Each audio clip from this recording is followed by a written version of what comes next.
não sabiam verdadeiramente quem eles eram. Eles não sabiam o que era ser um povo. Eles não sabiam o que era ser uma nação. E como é que ia construir um país? Não tinha como. Então veja a estratégia de Deus. Para onde Deus leva esse povo para formatar eles com uma identidade, com uma mentalidade de nação? Para o deserto. Deus os leva para o deserto. Para formatar neles agora uma personalidade. Então os momentos difíceis da vida, querida, é para formatar as nossas vidas. É para aprimorar a nossa identidade, para nós descobrirmos, muitas vezes, dons, talentos e atributos que já estão dentro de nós e nós nunca paramos para desenvolver. Mas no dia difícil da vida a gente começa a colocar em prática. Antes você diz assim, eu não tenho jeito para isso. Mas no dia que está difícil, você arranja jeito. No dia que está tudo bem na vida, você não sabe reciclar nada. Mas no dia que está ruim na vida, você vira um excelente artesão. Sim ou não? Por quê? Porque os desertos, os momentos difíceis da vida, eles vão trazer uma formatação em nossas vidas. Eles vão nos trazer agora um aprendizado, uma identidade. E agora o Senhor os leva para o Monte Sinai. Eles ficam acampados lá por 2 anos. Somente recebendo instrução. Instruindo. Para quê? Para desenvolver uma identidade. Sendo que a característica principal dessa identidade que Deus deu para aquele povo no deserto foi para que eles seguissem princípios. O que são princípios? Princípios são bases estabelecidas, imutáveis, que não mudam. Os contextos podem mudar, as situações mudam, como eu falei, as culturas mudam devido ao desenvolvimento da tecnologia, mas princípio não pode mudar. Princípio é aquela base que muitas vezes, hoje a gente vê muito defasado dentro das casas, das famílias, das gerações. Por quê? Porque existem princípios básicos, principalmente na área da educação, que os pais hoje em dia acham que é a escola que tem que dar, mas esse princípio, a base que a gente tem que dar é a família. A escola dá conhecimento. Base de princípio, quem tem que dar é a família. Ou qual é a matéria disciplinar que existe nos colégios que ensina a criança a dizer, com licença, por favor, obrigado? Tem alguma? Não, porque essa é a obrigação da família. Hoje tem professor que está querendo se desdobrar para fazer o que os pais não fazem. Ensinar princípio para os filhos. De obediência, de respeito, de submissão, que infelizmente deveria começar na sua casa. E Deus os levou para o deserto para que eles aprendessem princípio. Porque, querido, quem não segue princípio, sempre se esconderá nos desertos da vida. Guarde bem isso. Quem não vive princípios, sempre se esconderá nos desertos da vida. Vou lhe dar um exemplo bíblico e um exemplo prático. O homem que tirou este povo do Egito chamava-se Moisés. Moisés, quando jovem, no começo da sua caminhada, muito aprendeu sobre princípio, mas resolveu não levar muito a sério. Até que um dia, criado pela filha do faraó, se sentindo o boizinho da parada, o importantezinho, saiu um dia para dar uma voltinha, viu um dos guardas egípcio chicoteando um judeu que era escravo. Ele se meteu na confusão, agrediu o rapaz e matou o guarda. Então ele quebrou um princípio, porque preservar a vida, respeitar a vida humana é um princípio. Ele agora quebra esse princípio. Para não responder pela quebra do princípio, o que é que ele fez? Fugiu para o deserto de Midian. Normalmente, pessoas que quebram o princípio, eles se escondem nos desertos. Agora eu vou te dar um exemplo prático. O deserto de hoje em dia que as pessoas se escondem chama-se vitimismo. A maioria das pessoas que vivem debaixo de vitimismo são quebradores de princípio, que em vez de assumir os seus erros, dos princípios que quebraram, ele se faz de vítima. Eu vivo nessa situação porque Deus esqueceu de mim. E você cumpriu o princípio de servir a Deus sobre todas as coisas? Você seguiu o princípio de colocar Deus em primeiro lugar na sua vida? Você seguiu o princípio de adorar o Senhor em espírito e em verdade? Tudo isso são princípios. Ah, não, eu não fiz. Aí agora é fácil ser vítima, né? Não cumpriu o princípio, tem que se esconder em algum vitimismo. Outros se escondem atrás do vitimismo e dizem assim, porque ninguém me ajuda. Eu estou passando necessidade, porque ninguém me ajuda. Trabalhar é um princípio elementar da vida humana. Inclusive a Bíblia respalda. A Bíblia é tão severa com isso que ele diz assim, aquele que não trabalha, não coma. Trabalhar é um princípio estabelecido pela Bíblia. Sabe aquela história do preguiçoso que diz assim, eu quero saber quem inventou o trabalho. Deus. Briga com ele. E deu exemplo. Quando ele criou o mundo, ele primeiro trabalhou 6 dias, só no 7º descansou. Então ele mandou nós trabalhar porque ele deu o exemplo. Ele trabalhou primeiro. Então trabalhar é um princípio. Aí o indivíduo não trabalha, quebra o princípio e depois fica reclamando. Que o governo está dando pouco para ele, que a igreja não está dando cesta básica, que a prefeitura não está dando isso, o governo federal não está dando aquilo. Por quê? Porque ele quebrou o princípio. Então, todas as vezes que nós quebramos o princípio, querido, vai ficar ruim. E não adianta nós fugirmos das realidades e colocarmos a culpa em outros. Porque quem segue os princípios, alcançam as promessas de Deus. Agora, quem não segue o princípio, vai passar os seus desertos da vida. Porque Deus abençoa todo mundo. Eu estou até entrando em crise. Quinta-feira aqui, um bocado de gente dando testemunho do que Deus abençoou. Mas Deus não abençoa. Você quer conversar 10 minutos para nós fazermos um levantamento dos princípios que você está vivendo? Que você mesmo vai entender. Que se a sua bênção ainda não chegou, é porque tem algum princípio aí que precisa se ajeitar. Alguns são básicos. Honrar pai e mãe. Né? Viver bem com o próximo. É o que a Bíblia diz. Sábado, eu estive aqui num restaurante da cidade e eu aprendi uma coisa muito importante e eu quero repassar para você. Muitas pessoas vão te amar pelo que você fala, pelo que você é. Outros vão te odiar pelo mesmo motivo, pelas mesmas coisas que você falou e pelo que você é. Martin Luther King, um dos grandes nomes da história americana, ele dizia assim, olha, para você ter inimigo, basta você expor suas ideias. Só isso. Você expôs o que você pensa, alguns vão te amar. Outros vão te odiar pela mesma frase, pela mesma ideia, pela mesma pessoa que você é. Eu entrei num restaurante, tinha lá um casal que eu sei que não gostam de mim, eu nunca fiz absolutamente nada por eles. Na hora de pagar, eu fui lá e perguntei para a moça que estava recebendo, quanto deu a conta desse casal? Aí ela pegou e disse assim, tanto. Eu digo, então cobra a minha deles. Aí ela pegou e disse assim, mas por que o senhor vai pagar a conta deles? Eu digo, porque tem um princípio na Bíblia que diz assim, se o teu inimigo tiver fome, faz o que com ele? Dá de comer. Então, estou seguindo o princípio bíblico. Só isso. Mais nada. Outro princípio da Bíblia, faça o bem sem saber a quem. Muitas vezes nós só fazemos o bem para alguém se nós formos reconhecidos. E tem muita gente que está nos desertos das suas crises interior, porque diz assim, porque eu fiz tal coisa para fulano e nem me agradeceu. Nunca me retornou nada.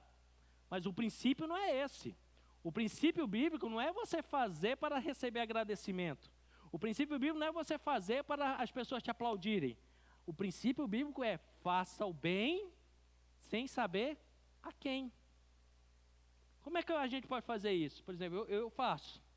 De vez em quando eu passo no pedágio, eu paro no pedágio, pago o meu pedágio e digo assim, cobra do carro de trás. Quem é que está no carro de trás? Não sei. Isso é o princípio, fazer o bem sem saber a quem. Já paguei tanto pedágio. Aí você vai dizer, mas nunca pagaram o meu, porque você não anda atrás de mim. Se andasse, talvez eu já tinha pago um pedágio para você. Né? Falta mim, eu pago um pedágio. Pode cobrar do carro de trás também. Isso é um princípio, querido, fazer o bem sem saber a quem. E a Bíblia complementa, porque quando você faz isso, você junta tesouro no céu. onde o ladrão não rouba, a ferrugem não traga, né? Então a gente precisa entender. Então quando a gente aprende esses princípios, não precisa passar em desertos. Mas quando nós não aprendemos esses princípios, volta e meia a gente precisa passar num deserto, para poder aprender esses princípios também. E por fim, o deserto é um lugar de transição. Deserto é um lugar do quê? Transição. Desertos, momentos difíceis da sua vida, não é para durar a vida inteira. Alguém recebe isso? Deserto não é para você viver a vida inteira nele. Eu sei que existem os povos do deserto, eu sei que tem as pessoas que habitam no deserto. Ok, não vamos entrar nesse mérito não aí, não vamos discutir o sexo dos anjos não. Eu estou trazendo de uma forma analógica para nós, uma analogia. Momentos difíceis da sua vida não é para perdurar a vida inteira. E como é que eu resolvo? Já dei uma dica, vivendo princípios. Quando você vive princípios, o Senhor te tira dos desertos. Deserto são lugares apenas de transição. Porque quando nós fazemos transição, nós precisamos mudar a mentalidade, forma de ver, de pensar, ressignificar as coisas.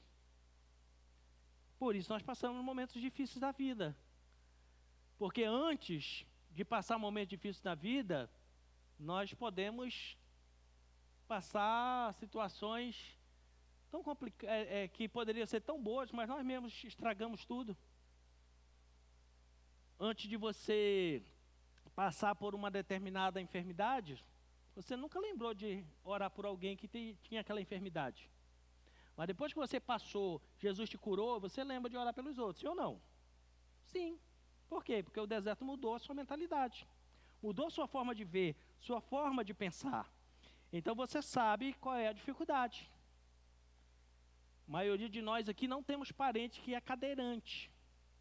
A última coisa que nós nos lembramos são dos cadeirantes da vida.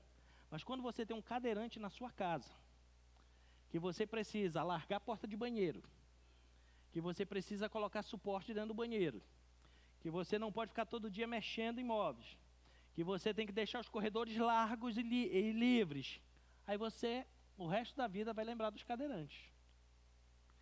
Tanto lembra que eu tenho certeza que você passa de um lado para o outro aqui pela cidade, você não olha se tem uma rampa na calçada. Mas no dia que você tiver um parente cadeirante, você já passa na rua dizendo assim, precisava ter uma rampa aqui. Olha, aqui é um absurdo a prefeitura não botar uma rampa aqui. Por quê? Porque só depois que nós passamos por aquele tempo difícil, é que nós começamos a valorizar pessoas, situações, etc. Então, desertos não é para te destruir. Amém, queridos? Amém? Não é lugar para você perecer, morrer. Então, não reclame, não murmure. Aprenda que é para mudar a sua mentalidade, é para transicionar a sua vida, para você ter novos significados e para você aprender a viver em princípios. Finalizando essa visão geral sobre o deserto, chegou a hora de sair do deserto.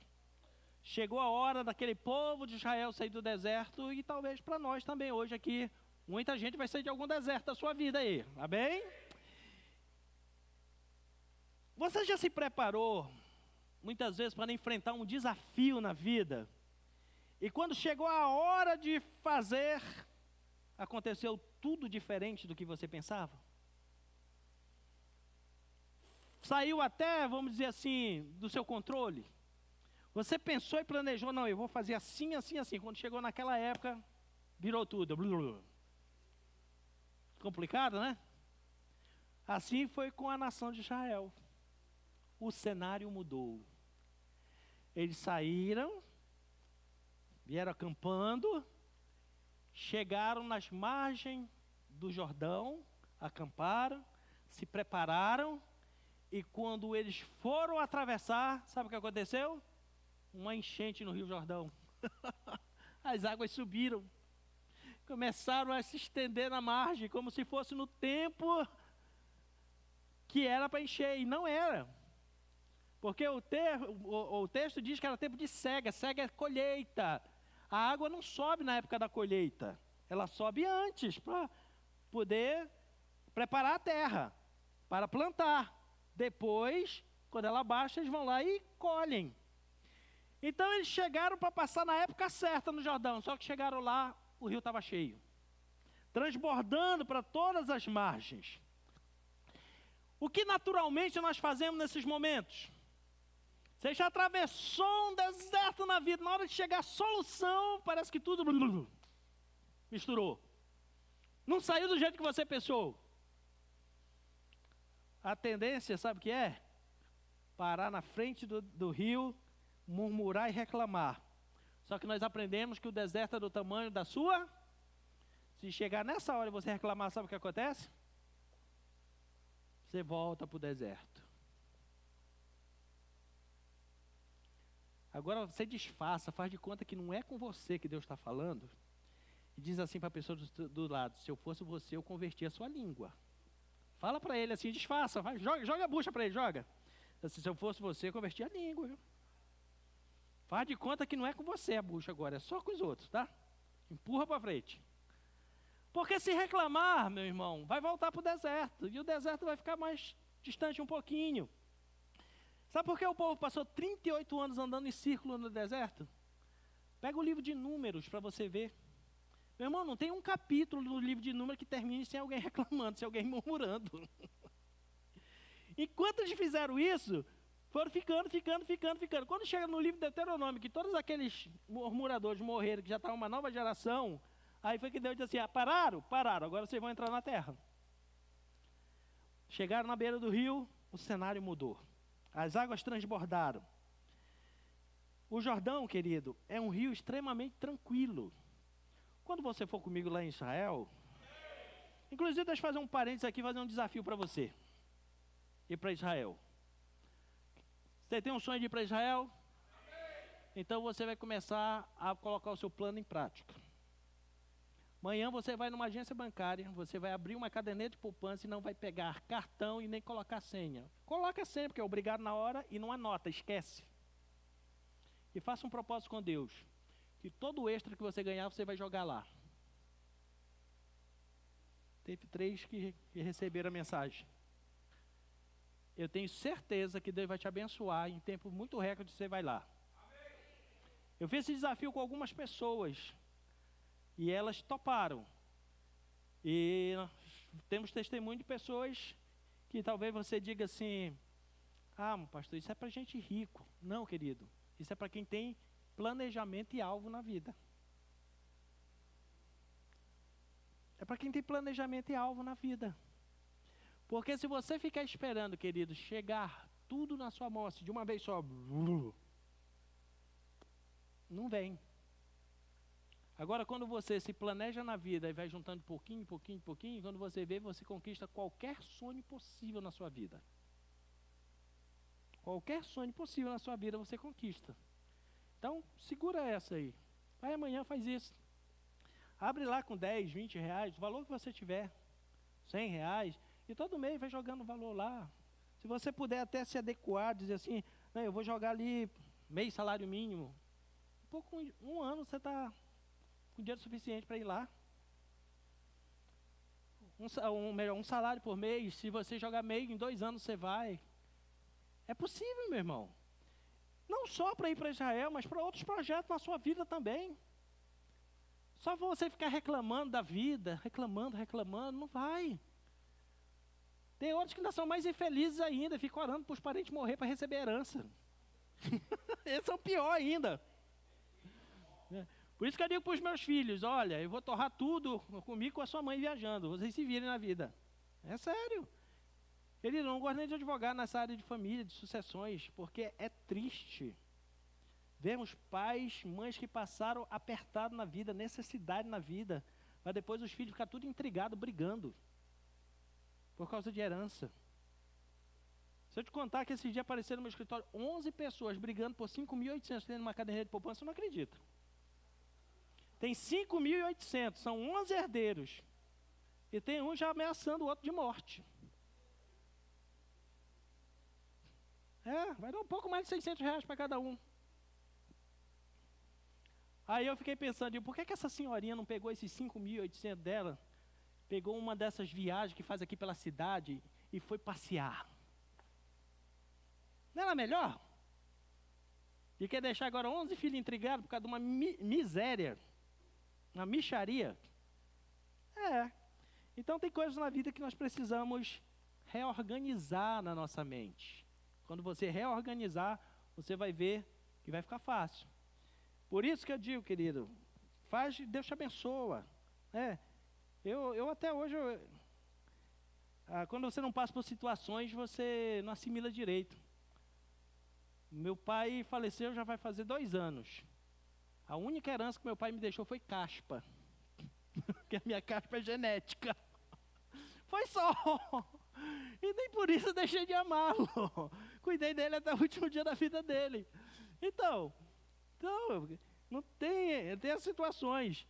E eu me lembro que das primeiras vezes que eu fui em Israel, ele tinha condição de ir, eu dizia, vamos pai, vamos, o senhor tem condição de pagar à vista, vamos. Não dá, as coisas estão apertadas. Acabou. Ficou nada. Né? Mas vou voltar aqui para o contexto. Então tem hora que a gente precisa entender que a gente precisa mudar de cenário.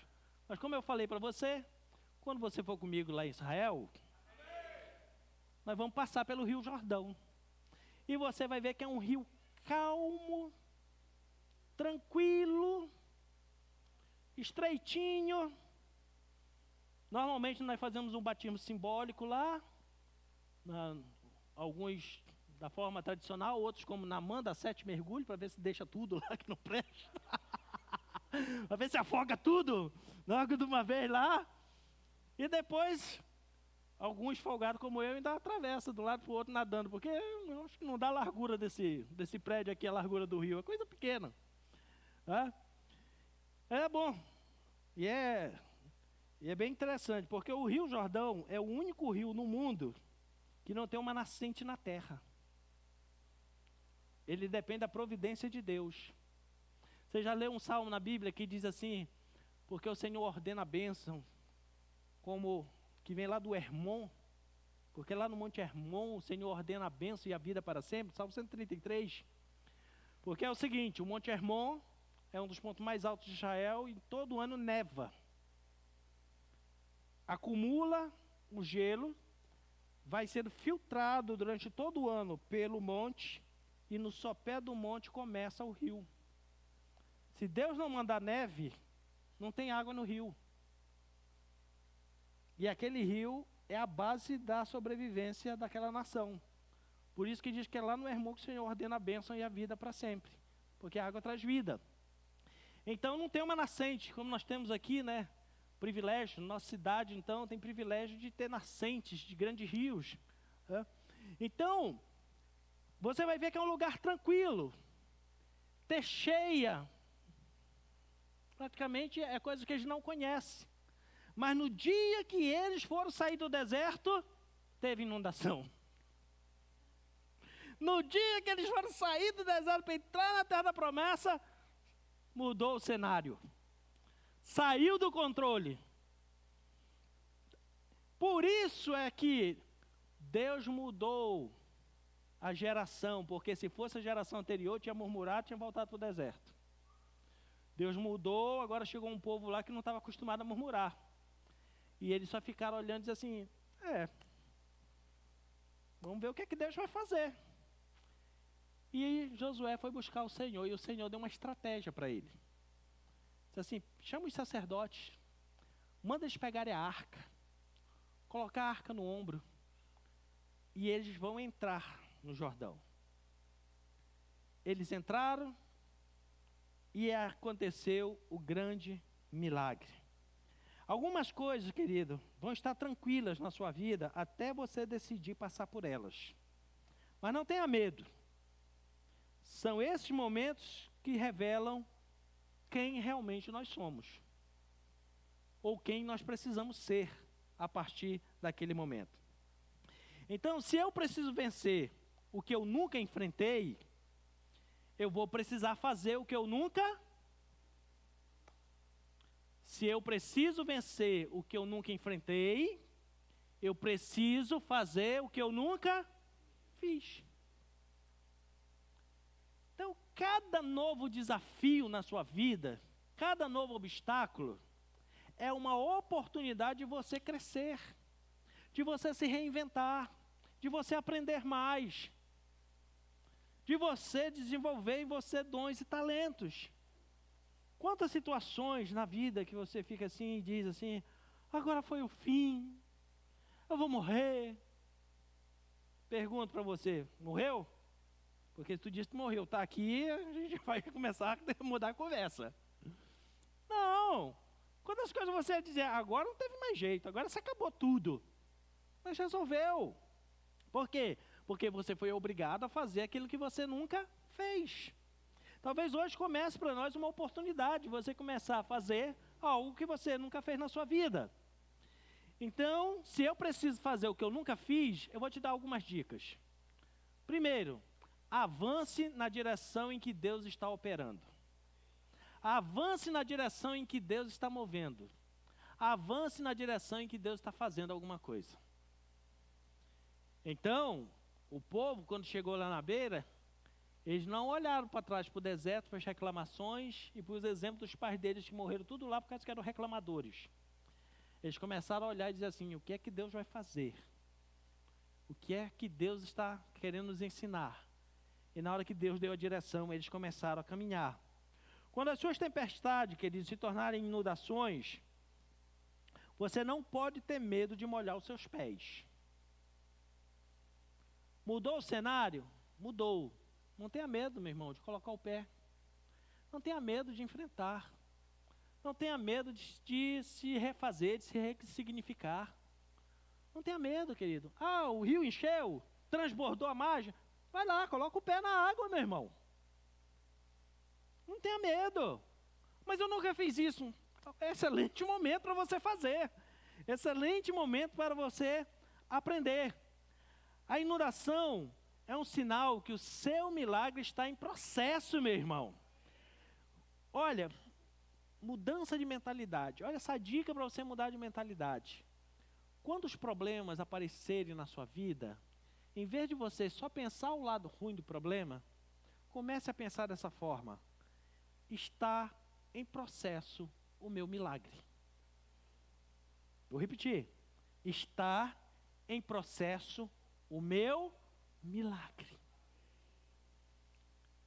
Deus está muitas vezes nos empurrando em direção ao nosso milagre. Porque a gente está tão acostumado numa posição só e o milagre está na outra direção.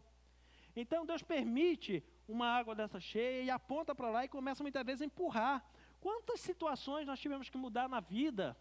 Porque não foi porque nós quisemos, foi porque as circunstâncias nos empurraram. E hoje você para e diz assim, graças a Deus. Quantas situações na vida que a gente para e diz assim, graças a Deus que eu perdi aquele emprego. Mas no dia que perdeu lá, você está desesperado. Graças a Deus que eu fui forçado a mudar de casa, a mudar de cidade. Então você vai olhar que muitas vezes Deus está empurrando. Sempre tem aqueles, querido, que vão molhar os seus pés para que outros passem de pé enxuto. Eles estavam na beira do rio, o rio encheu e agora eles ficaram, o que vai acontecer? O Senhor chama Moisés e diz assim, Josué, manda os sacerdotes colocar a arca no ombro e entrar no rio. Quando alguém viu aquela cena, poderia dizer assim, isso não vai dar certo. Com o rio normal já é difícil de passar, e ainda mais cheio. Mas eles começaram a andar em direção ao rio. Molharam seus pés. Só que quanto mais eles iam andando em direção ao centro do rio, as águas foram diminuindo, baixando. Por quê? Lembra da frase que eu disse para você? Muitas vezes, quando você está passando uma situação, Deus já está movimentando e o teu milagre já está em fase de processo.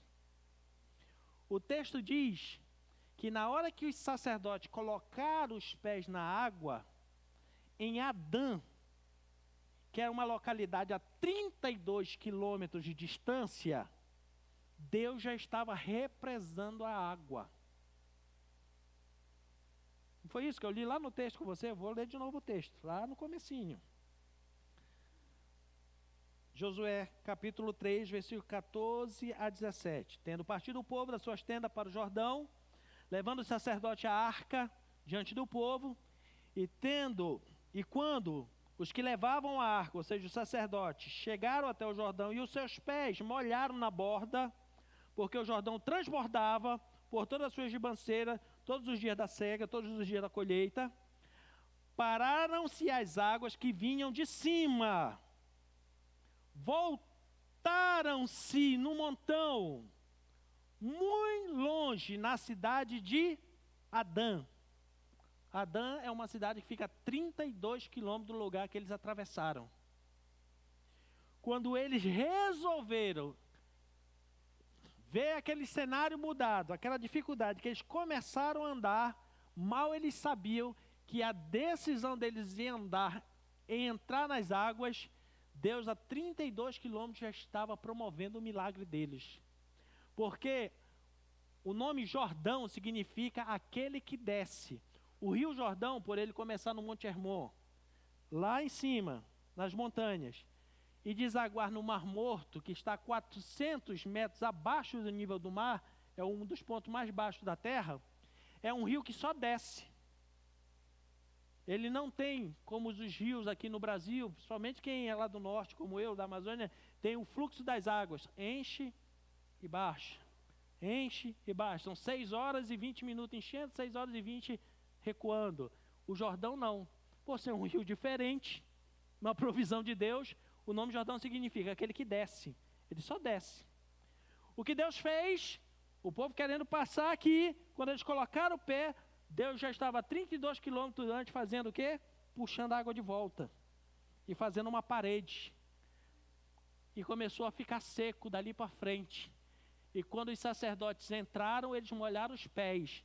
Mas quando eles chegaram no meio, já estava seco. E o povo todo passou de pé enxuto. Por quê? Porque Deus já estava movimentando o milagre deles.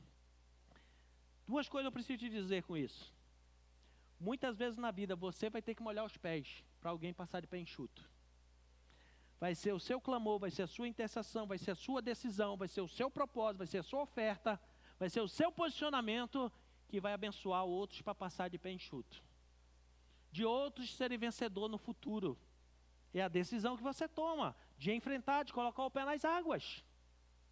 E a segunda coisa que você precisa entender, querido, quando tiver uma adversidade, coloque o pé nas águas, porque Deus já está movimentando em algum lugar o teu milagre. Hoje, a quantos quilômetros, a que distância está o teu milagre de você hoje? O milagre do povo de Israel estava a 32 quilômetros deles, mas se eles murmurassem e voltassem para o deserto, ia 33, 34, 35, 40, 60, 80, 1000. Você já percebeu que o que distancia do nosso milagre da nossa boca é a nossa língua? Então, em vez de deixar a língua funcionar muito, funciona o pé, coloca o pé na água. Enfrenta a situação, enfrenta a adversidade.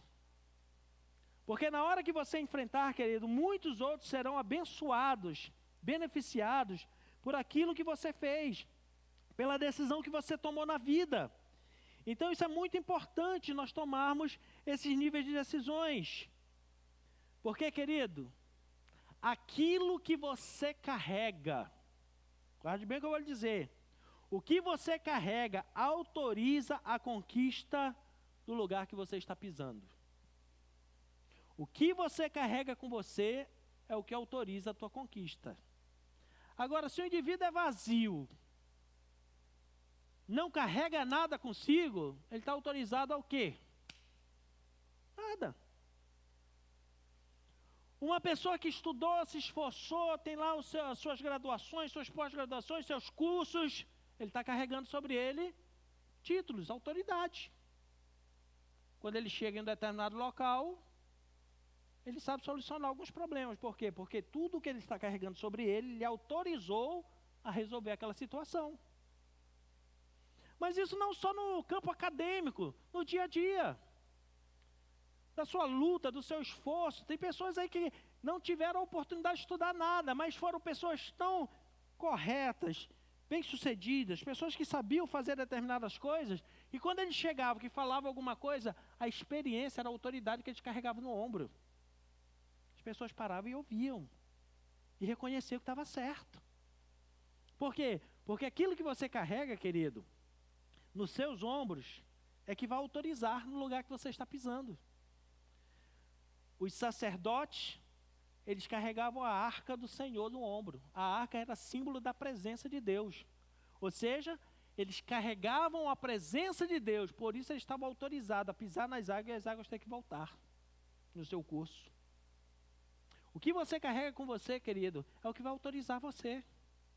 Por isso é que a Bíblia diz que nós precisamos todos os dias buscar a presença de Deus, porque quem carrega a presença de Deus está autorizado, meu irmão, a determinar mudanças no quadro, mudança nos ares, mudança na localidade. Quem carrega a autoridade de Deus na sua vida, meu querido, está determinado a provocar mudança onde chegar.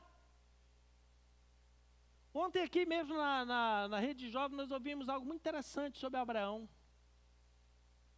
Abraão, abrindo um parênteses aqui, uma outra história, um homem que Deus chamou. Quando Deus chamou Abraão, ele vivia em Ur dos Caldeus. Sabe o que era Ur dos Caldeus naqueles dias? Parte do fértil crescente. Traduzindo, o lugar mais fértil e rico do mundo. Deus diz para ele, sai desse lugar, sai da tua terra, da tua parentela, para me te levar para outro lugar. Sabe para onde Deus levou ele? Canaã. Sabe o que era Canaã naqueles dias? O lugar mais amaldiçoado do mundo. Como que Deus tira o homem de um lugar fértil e próspero, abençoado, para levar para o pior lugar do mundo? Eu digo por quê.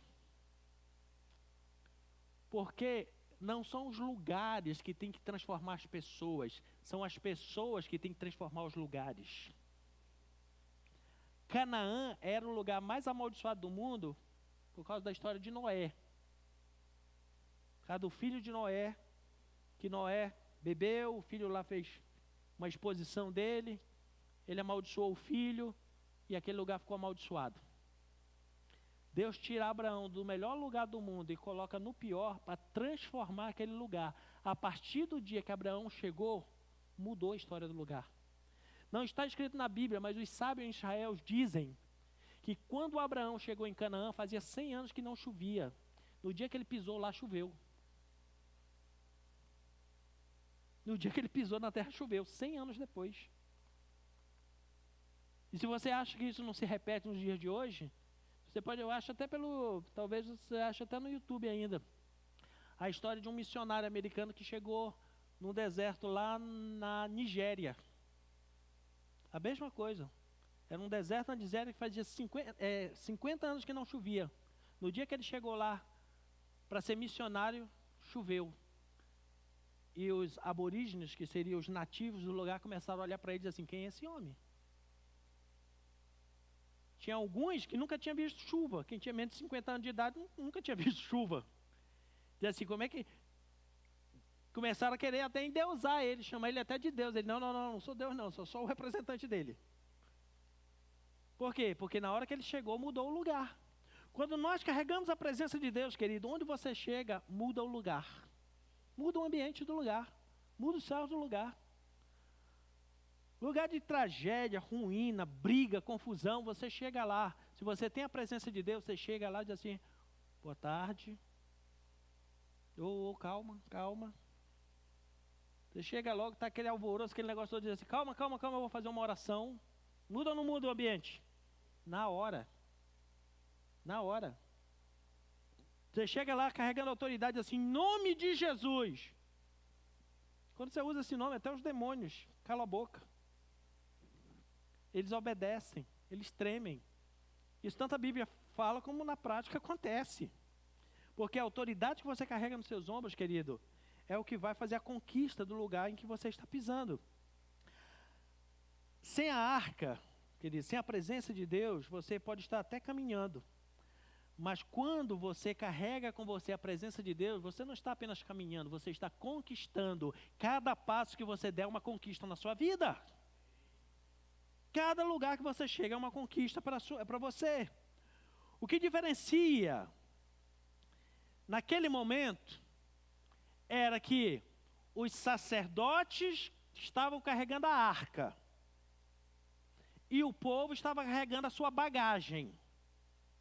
Sua bagagem. Roupas, suas tendas, carregando suas bagagens. Se o povo carregando as suas bagagens tivesse entrado primeiro na água, o que é que tinha acontecido? Tinham se afogado. Porque bagagem não dá autoridade. O que dá autoridade é a presença de Deus. Os sacerdotes foram primeiro, porque eles carregavam a presença de Deus. E na hora que eles entraram lá, as águas tiveram que obedecer, o milagre já estava acontecendo a 32 quilômetros de distância. Começaram a voltar. E o povo da bagagem passou de pé enxuto. Hoje você está aqui, querido, recebendo a presença de Deus na sua vida, amém? Talvez tem gente aí fora que está cheio de bagagem, e até bagagem ruim. Mas você hoje vai molhar os pés, e eles vão passar de pé enxuto. Eles vão reconhecer o mesmo Deus que atua na sua vida, amém? Porque vão ver que Deus é com você.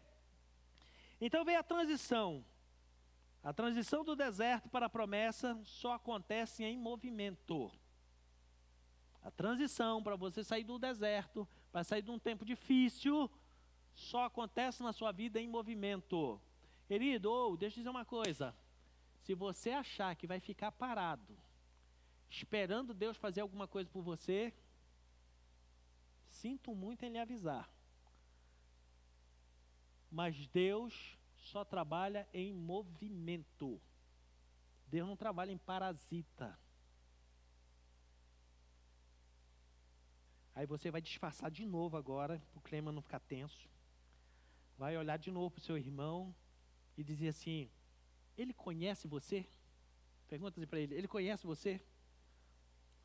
Aí diz assim, por que é que ele está falando só da sua vida? Isso é só para você disfarçar que não é com você, você diz que é o outro, tá? É assim, ele deve estar falando de você, está falando da sua vida, não é da minha não. Deus só trabalha em quem está em movimento, querido. Deus não trabalha em quem está parado, sem fazer nada.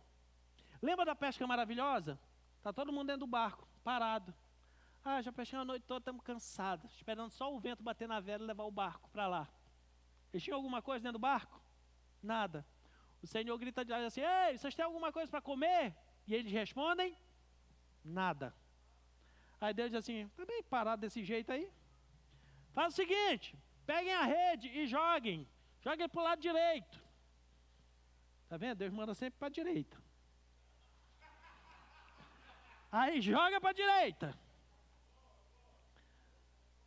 E na hora que jogou, vieram 153 grandes peixes. Pergunto eu, Deus não tinha poder suficiente para fazer esses 153 peixes pular para dentro do barco? Mas por que não fez? Porque precisava de uma ação, precisava de um movimento do pessoal. Nós queremos muitas vezes que Deus faça alguma coisa por nós, estamos parados. Tem uns que são tão preguiçosos que nem orar não oram, pedem para os outros orar por ele. São os crentes 6 horas. Não, 6 horas por mim? Aí ele fica assim, ora por mim, irmão, porque sua oração é mais forte. Não, querido, não existe negócio de oração mais forte, existe quem ora e quem não ora. Aí o indivíduo nem ora, quer receber milagre. Então faz você, meu irmão, movimento, ora, jejua, levanta de madrugada, faz propósito com Deus. Aí a coisa acontece. Então, o povo precisava se movimentar, porque parado não iria. Aí veio aquele sincronismo perfeito. Na hora que eles começaram a andar aqui, Deus começou a parar a água a 32 quilômetros de distância. Enquanto eu estou obedecendo aqui, Deus está se movimentando lá, querido. Enquanto você está essa noite aqui, ouvindo essa palavra e obedecendo a voz do Senhor, creia que em algum lugar já está se movimentando o teu milagre ao teu favor, meu irmão. Você pode até não saber a distância, mas uma coisa eu posso hoje profetizar na sua vida. Enquanto você está aqui ouvindo e obedecendo a voz de Deus, em algum lugar Deus já está movimentando. Quando você decidir hoje colocar o pé nas águas, saiba que está bem próximo o milagre se aproximando de você. Porque precisa de uma atitude nossa. Tem que ter uma movimentação da nossa parte, querido, né? Você tem noção, querido, do que está acontecendo quando você está obedecendo? Você já parou para imaginar o que está acontecendo no mundo espiritual ao redor de você quando você decide obedecer? Você já parou para pensar nisso? Quando Jesus obedeceu e morreu na cruz, tinha um véu no templo rasgando e outro lá no céu. A Bíblia diz que o Senhor agora abriu um novo e vivo caminho. O ato de obediência de Jesus na cruz estava abrindo um novo e vivo caminho para o céu. Quando Elias obedeceu ao Senhor e levantou um altar para provar quem era o Deus verdadeiro, em algum lugar já estava se formando uma nuvem bem pequenininha. Aquele solzão rachando do meio-dia. Ele foi lá, fez o sacrifício, Deus fez tudo certinho. Terminou, acabou com os profetas de Baal, dos Baalins. Quando ele terminou tudo isso, vem se aproximando a nuvem. Bem pequenininha, a Bíblia diz que era o tamanho da palma da mão de um homem. Por que a Bíblia dá essa referência? Nada na Bíblia é por acaso. A palma da mão do homem é o tamanho do seu coração. Seu coração é do tamanho da palma da sua mão. Se você não sabia, fique sabendo. Eu tenho a mãozona, então eu tenho um coraçãozão, eu tenho uma mãozinha, meu coração é pequenininho. Pelo menos essa é a métrica. Pode haver diferenciações? Pode, claro que pode. Essa é a métrica apenas, tá? Pode haver exceções, sim. Mas quando ele viu a nuvenzinha, ele pegou e disse assim, vamos continuar orando. Orou, primeira, segunda, terceira, quarta, quinta, sexta. Na sétima oração dele foi que choveu. Aí nós oramos um dia, Deus não ouviu. Continua, meu irmão. Ora duas, ora três, outras vezes. Até Deus fazer. Enquanto ele obedecia fazendo o altar, querido, Deus estava fazendo a nuvem. Outra história de Elias. Enquanto ele obedeceu ao Senhor e foi lá para o ribeiro de Querite, Deus estava convocando corvos, urubus, para levar comida limpa para ele. Aí é um outro detalhe muito interessante na Bíblia. Se você não sabe, o corvo, o urubu, é o animal que não divide a comida dele nem com o filhote. Primeiro ele come e depois que está cheio ele vomita na boca do filhote. Nojento, pastor, é a natureza, meu filho, não posso fazer nada. Mas ele não divide a comida dele nem com o filhote. Aí Deus pega esse seio e diz assim, todo mundo lavando o bico. Por quê? Não, porque eu vou levar comida limpa para o profeta. Poxa, no dia que a coisa estragada podre, a gente pode comer. No dia que é limpinho, não, vocês vão levar para o profeta. Então, achando ruim? Vai levar 3 refeições por dia, então, agora. De manhã, tarde e final da tarde. E eles todo dia tinham que voar e levar. Porque na hora que ele obedeceu de ir para o lugar que Deus mandou, Deus providenciou até o animal que não divide a comida com o filho, mas para levar comida para ele. Então, querido, quando você obedece, você não tem noção. Você não tem noção do que está sendo movimentado ao seu favor quando você obedece. Por isso que a Bíblia manda nós obedecermos desde criança, pai e mãe. Manda obedecer a autoridade. Tem uma série de regras lá que o Senhor manda sempre obedecer.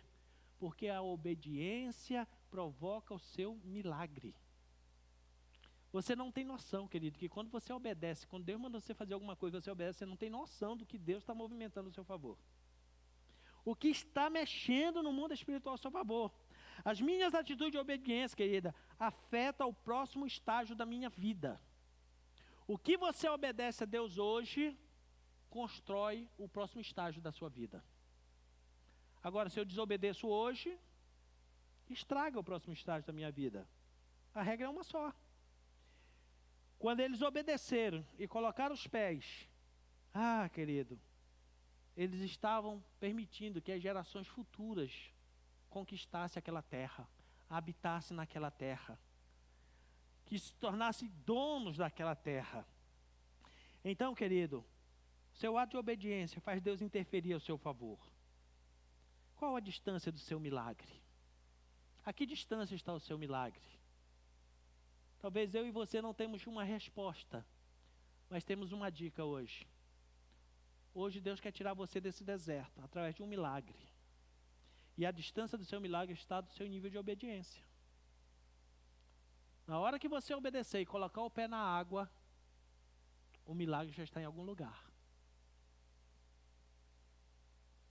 O Senhor me levou agora a te dar uma dica. Vai lá, abre uma caderneta e tal. Quando você obedece, não precisa ser especificamente esse exemplo que eu te dei agora. Mas quando você obedece, você não sabe onde Deus já está providenciando o seu milagre.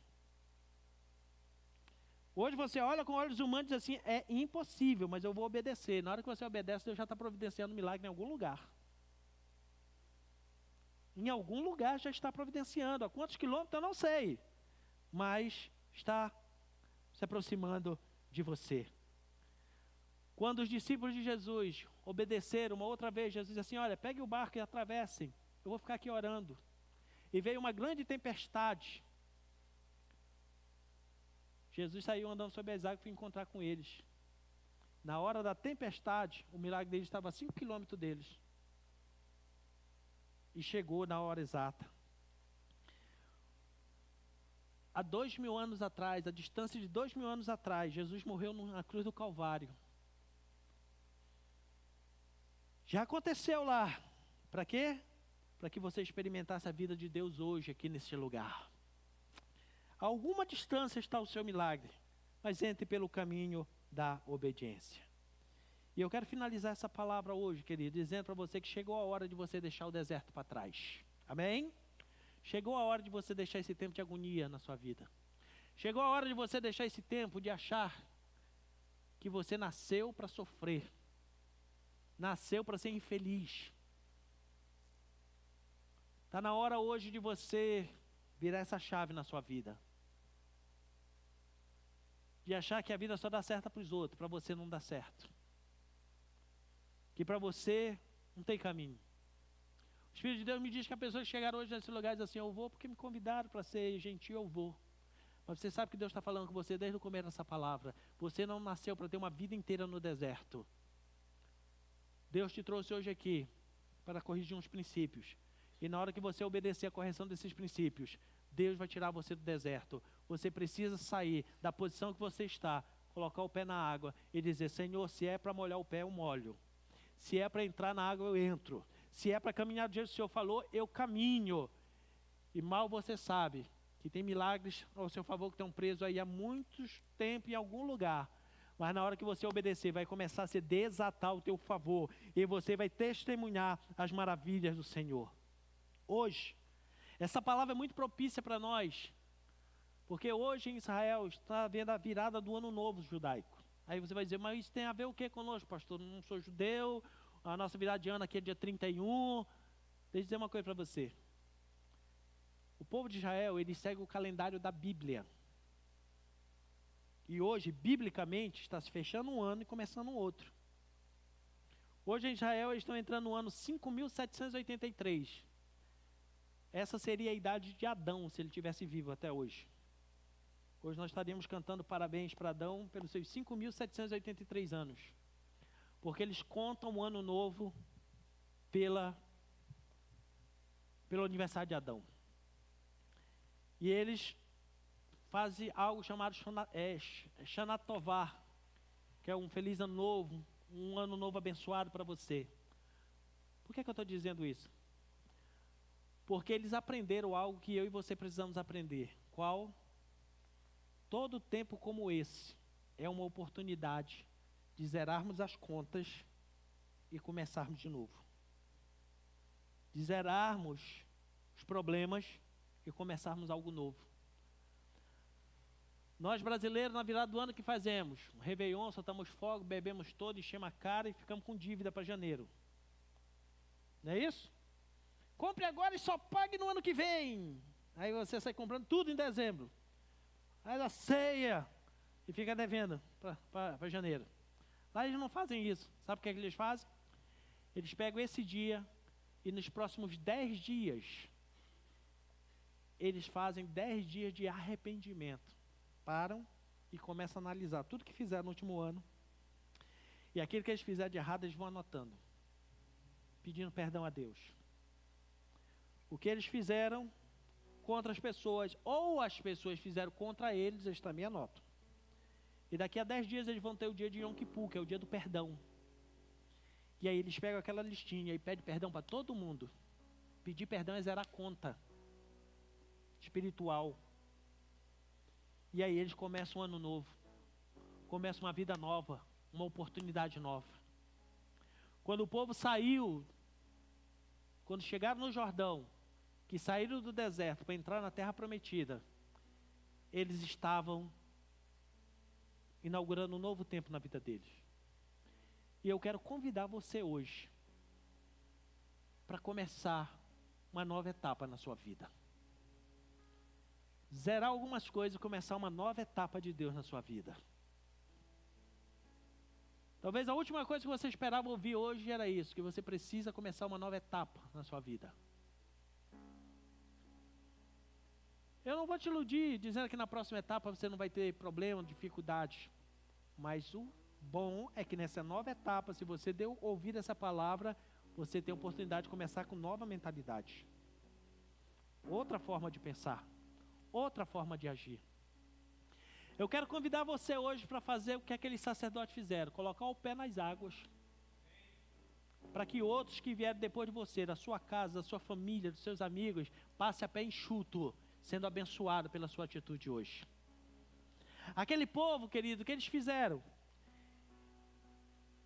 Quando os sacerdotes entraram, que ficaram no meio do rio, que pararam ali com a arca, o povo, eles não viam a arca todo dia, porque a arca ficava lá dentro do santuário, escondida, lá no Santo dos Santos, ficava lá quietinha. Eles não viam a arca. Eu imagino eles atravessando, né? E na hora que eles vinham com a família e todo mundo, já maravilhado com o primeiro milagre, assim, gente, a água correu para trás, voltou. E eles iam andando, olhando aquele pé enxuto, até que eles se deparavam com a arca. Nunca tinha visto. Você acha que ele passava direto? Eles deveriam fazer o quê? Meu Deus, é essa a arca do Senhor, é essa que representa a presença de Deus. Era preciso talvez alguém atrás dizer assim, oi, vamos andar aí, vamos.